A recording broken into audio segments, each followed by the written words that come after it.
Sometimes when I look at our grandparents or great grandparents, you look at how long their marriages lasted.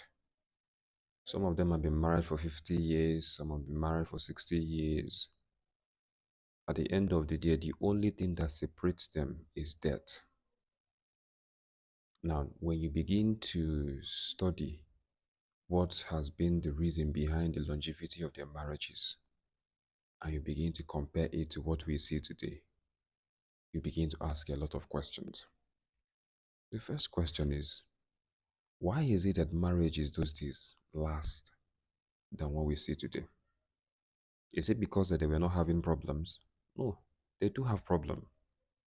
Is it because maybe that there were no misunderstanding, and some of these things that we see today that a lot of people are not willing to take, a lot of people are not willing to accommodate.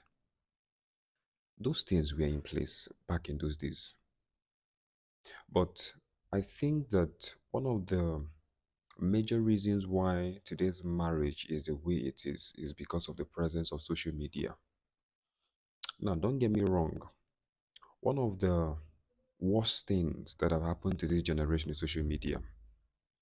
You see, this thing called social media, that has been the reason why a lot of marriages will not last. That has been the reason why a lot of marriages have already ended and a lot will still end because of people coming online to seek validation of their marriage. You're coming online to ask for advice from someone who barely know anything about marriage. Because of comments, because of likes, because of share, you just want to bring out everything about your marriage to the public. Now, when they begin to advise you, you begin to heed to what they are saying, and then you begin to implement what they are saying. At the end of the day, the marriage crashes, and then that is it. One of the worst things you can ever do. Listen, as I'm saying this to you, I'm also saying it to myself because I used to be a social media person about my personal life, my relationship, and all of those things. But then when I took my time to look at this generation and then the negative effect of social media, I withdrew everything that has to do with my personal life from social media. One of the worst mistakes you can ever do is to take your personal life to social media.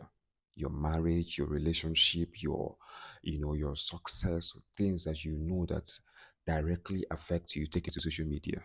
By the time people begin to leave comments on those things, you begin to understand that you've made the biggest mistake of your life because by the time you realize it, you may have lost a lot of things.